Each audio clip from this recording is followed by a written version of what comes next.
تعال اقول لك كده على كام معلومه يخصوا الفضاء والكون اللي احنا عايشين فيه. في الفضاء الخارجي بيسود الصمت تماما، وده بسبب عدم وجود غلاف جوي، وده لان الغلاف الجوي هو المسؤول عن نقل الاصوات. اسخن كوكب في المجموعه الشمسيه هو كوكب الزهره، ومتوسط درجه الحراره فيه حوالي 450 درجه مئويه. لو حد سالك وقال لك ايه هو اكبر نجم موجود في الكون، هو نجم الشمس.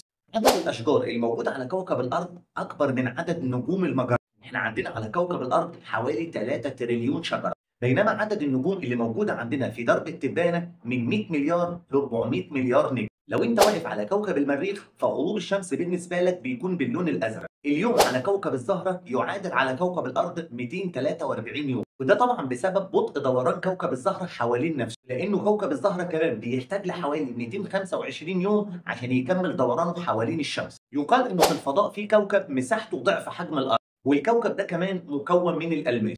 بس في النهاية ما تنساش إن الأستاذ بيقدم محتوى ممتاز.